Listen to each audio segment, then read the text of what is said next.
नमस्कार। SPT news में आपका स्वागत है। पेश है 1 अप्रैल बुधवार दोपहर 1:15 बजे राजस्थान के विभिन्न शहरों की 15 बड़ी खबरें। सबसे पहले एक नजर डालते हैं आज की हेडलाइंस पर। भजन लाल सरकार ने अचानक कर दिए 65 आईएएस अधिकारियों के तबादले। कमर्शियल गैस सिलेंडर 195 रुपये 50 पैसे महंगा, जयपुर में अब 2106 रुपये में। राजस्थान के कई जिलों में बारिश के साथ ओलावृष्टि, 3 अप्रैल से फिर एक्टिव होगा नया विक्षोभ। जयपुर सेंट्रल जेल से फोटो वायरल, सुरक्षा व्यवस्था पर उठे सवाल।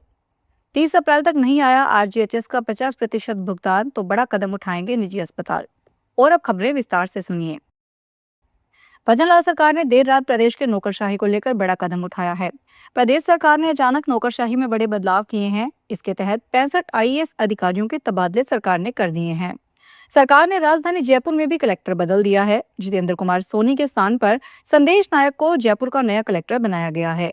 वहीं जितेंद्र कुमार सोनी को अब सचिव मुख्यमंत्री और शासन सचिव सूचना एवं जनसंपर्क विभाग की जिम्मेदारी भी दी गई है। वहीं मुकुल शर्मा को विशेष सचिव मुख्यमंत्री बनाया गया है। वहीं टीना डाबी को टोंक जिला कलेक्टर की जिम्मेदारी सौंपी गई है। वरिष्ठ आईएएस अधिकारी डॉक्टर जोगाराम को पंचायती राज के साथ राष्ट्रीय स्वास्थ्य मिशन, राजन विशाल को जल जीवन मिशन और अरविंद कुमार पोसवाल को राजस्थान आवासन मंडल के आयुक्त की जिम्मेदारी दी गई है। नए वित्त वर्ष की शुरुआत के साथ ही कमर्शियल गैस सिलेंडर उपभोक्ताओं को बड़ा झटका लगा है।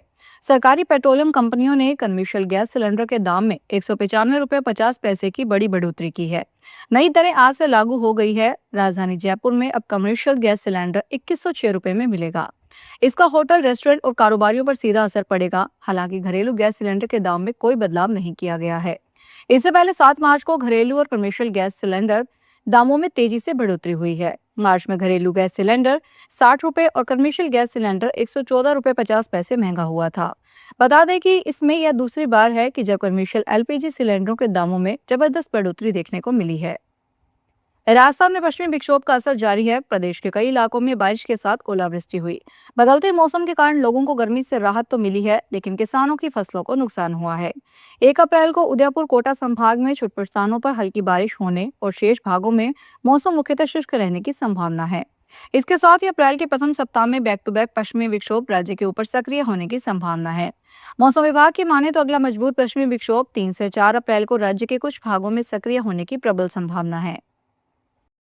जयपुर सेंट्रल जेल से सोशल मीडिया पर एक कथित फोटो वायरल होने के बाद जेल प्रशासन में हड़कंप मच गया है।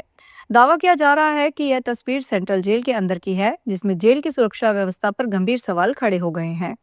हालांकि प्रशासन ने अभी तक फोटो की आधिकारिक पुष्टि नहीं की है। मामले की गंभीरता से लेते हुए जेल प्रशासन ने लालकोटी थाने में शिकायत दर्ज करवाई है। पुलिस अब फोटो की सत्यता, लोकेशन और अपलोड करने वाले व्यक्ति की तकनीकी जांच में जुट गई है। राजस्थान गवर्नमेंट हेल्थ स्कीम के तहत बकाया भुगतान को लेकर राज्य सरकार और निजी अस्पतालों के बीच टकराव बढ़ता जा रहा है। इंडियन मेडिकल एसोसिएशन सहित कई डॉक्टर संगठनों ने सरकार को चेतावनी दी है कि यदि 30 अप्रैल तक बकाया राशि का कम से कम 50% भुगतान नहीं किया गया तो 15 मई से प्रदेश भर में आरजीएचएस से जुड़ी सेवाओं का पूर्ण बहिष्कार किया जाएगा। इससे लाखों अभ्यर्थियों को परेशानी का सामना करना पड़ सकता है।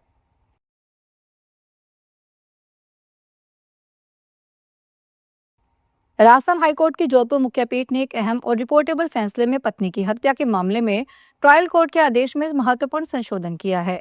जस्टिस फरजान अली और जस्टिस संदीप शाह की खंडपीठ ने स्पष्ट किया है कि अचानक हुए झगड़े में बिना किसी पूर्व इरादे के किए गए हमले की हत्या की श्रेणी में नहीं रखा जा सकता। कोर्ट ने इस मामले में दोनों अपीलों का अंतिम आदेश पारित करते हुए आरोपी पिंटू उर्फ प्रवीण सिंह की दोष सिद्धि को आईपीसी की धारा 304 पार्ट फर्स्ट में बदलकर धारा 304 पार्ट सेकंड कर दिया है और उसे 7 साल के कठोर कारावास की सजा सुनाई है। दीग जिले के कामा में रात में एक किराना स्टोर में चोरी हो गई। चोर कामा टाउन चौकी से महज 100 मीटर की दूर पर स्थित दुकान से नकदी और अन्य सामान ले उड़े। चोर दुकान में लगे सीसीटीवी कैमरों का डिजिटल वीडियो रिकॉर्डर भी अपने साथ ले गए। पीड़ित दुकानदार त्रिलोक चंद सबलाना ने बताया कि उन्हें सुबह पड़ोसियों ने दुकान का शटर टूटा होने की सूचना दी। मौके पर पहुंचने पर उन्होंने पाया कि गले में रखी नकदी और दुकान के महत्वपूर्ण बिल वाउचर गायब थे। चोरी हुए अन्य सामान की सूची तैयार की जा रही है। बालोतरा के रिको औद्योगिक क्षेत्र में देर रात भीषण आग लग गई। 2 कपड़ा इकाइयों, गिरजा कपड़ा उद्योग और रोहित प्रोसेस में लाखों रुपए का नुकसान हुआ। आग इतनी विकराल थी कि प्रोसेसिंग के लिए रखा और बाहर सुखाया जा रहा भारी मात्रा में कपड़ा जलकर खाक हो गया। जानकारी के अनुसार ये घटना रात करीब 3 बजे हुई। आग चतुर्थ चरण स्थित गिरजा कपड़ा उद्योग में लगी, जिसने तेजी से विकराल रूप ले लिया। हवा के कारण उठी चिंगारियों ने सामने स्थित एक अन्य कपड़ा इकाई रोहित प्रोसेस को भी अपनी चपेट में ले लिया, जहां कपड़ा सुखाने के खुले स्थान में आग लग गई। दुनिया भर में जारी तनाव और युद्ध की स्थितियों में एक बार फिर सोने की चमक बढ़ा दी है। भारतीय बाजार में सोने की कीमतों में लगातार उतार चढ़ाव देखने को मिल रहा है। आज 1 अप्रैल 2026 को मल्टी कमोडिटी एक्सचेंज पर सोने के वायदा भाव में 0.84% उछाल दर्ज किया गया है, जिससे यह 1231 रुपये महंगा होकर 1,48,150 रुपये प्रति 10 ग्राम के स्तर पर पहुंच गया है। गौरतलब है कि पिछले सत्र में यह 1,46,919 रुपये पर बंद हुआ था। हालांकि यह अपने साल के सबसे ऊंचे स्तर से अब भी काफी नीचे है।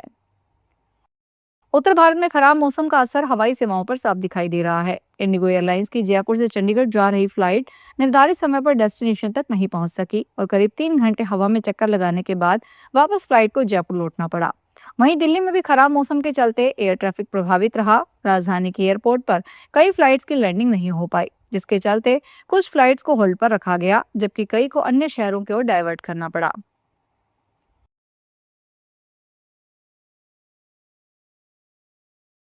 जयपुर के एमआई रोड स्थित अमरापुरा स्थान पर 1 से 5 अप्रैल तक आयोजित होने वाले चैत्र मेले के दौरान बड़ी संख्या में श्रद्धालुओं के आने की संभावना को देखते हुए पुलिस ने विशेष यातायात व्यवस्था शुरू की है, जो 1 अप्रैल से 5 अप्रैल तक लागू रहेगी। बता दें कि आम जन की सुविधा और यातायात सुचारू रखने के लिए कई मार्गों पर डायवर्जन किया गया और पार्किंग पर प्रतिबंध लगाए गए हैं। कलेक्ट्रेट सर्कल से खासाकोटी, सिंधी कैंप, वनस्थली मार्ग और चर्च रोड सहित मुख्य मार्गों पर पार्किंग पूरी तरह निषेध रहेगी। उत्तराखंड की प्रसिद्ध चार धाम यात्रा 2026 के शुरू होने में अब महज 22 दिन का समय बाकी रह गया है। 19 अप्रैल को अक्षय तृतीया के पावन पर्व पर गंगोत्री और यमुनोत्री धाम के कपाट खुलने के साथ ही इस यात्रा का विधिवत आगाज हो जाएगा। इसी क्रम में प्रशासन अपनी तैयारियों को अंतिम रूप देने में जुटा है। चार धाम यात्रा को सुगम और सुरक्षित बनाने के लिए रुद्रप्रयाग जिला प्रशासन की एक विशेष टीम हाल ही में केदारनाथ धाम पहुंची है। टीम ने वहां पैदल मार्ग, यात्रियों के ठहरने की व्यवस्था, बिजली पानी की आपूर्ति और स्वास्थ्य सुविधाओं का बारीकी से निरीक्षण किया। हिमाचल पथ परिवहन के जोगिंद्रनगर डिपो की जोगिंद्रनगर कुन्नू कुफरी वाया बटाहर रूट पर चलने वाली बस आज बुधवार सुबह बटाहर गांव के पास दुर्घटनाग्रस्त हो गई। गनीमत यह रही कि हादसे के समय बस में कोई भी यात्री सवार नहीं था, जिससे एक बड़ा हादसा टल गया।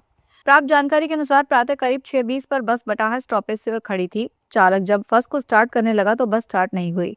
इसी दौरान अचानक ब्रेक काम न करने से बस अनियंत्रित हो गई और सड़क से करीब 200 मीटर नीचे लुढ़क गई। उस समय परिचालक भी बस के बाहर मौजूद था, जिससे जनहानि नहीं हुई। लुधियाना देहाती के गांव जोधा इलाके में रात उस समय चीख पुकार मच गई जब एक रिहायशी इमारत में चल रही अवैध पटाखा फैक्ट्री भीषण धमाके के साथ ताश के पत्तों की तरह ढह गई। धमाका इतना जबरदस्त था कि इसकी गूंज कई किलोमीटर दूर तक सुनाई दी और आसपास के घरों की खिड़कियां तक हिल गई। इस दर्दनाक हादसे में मलबे के नीचे दबने से एक युवक की मौत हो गई, जबकि कई अन्य गंभीर रूप से घायल हुए हैं। रूस के रक्षा मंत्रालय ने बुधवार सुबह पुष्टि की है कि क्रीमिया में रूसी सेना का एक AN-26 परिवहन विमान दुर्घटनाग्रस्त हो गया। इस हादसे में 6 चालक दल के सदस्य और 23 यात्रियों की मौत हो गई। विमान एक चट्टान से टकरा गया। मीडिया रिपोर्ट के अनुसार रक्षा मंत्रालय ने बताया कि मंगलवार देर रात यह विमान क्रीमिया प्रायद्वीप के ऊपर एक निर्धारित उड़ान पर था, तभी उससे संपर्क टूट गया। प्रारंभिक जानकारी के अनुसार हादसे की वजह एक तकनीकी खराबी थी और विमान पर किसी तरह का हमला नहीं हुआ था। फिलहाल इस बुलेटिन में इतना ही। फिर हाजिर होंगे बड़ी खबरों के साथ।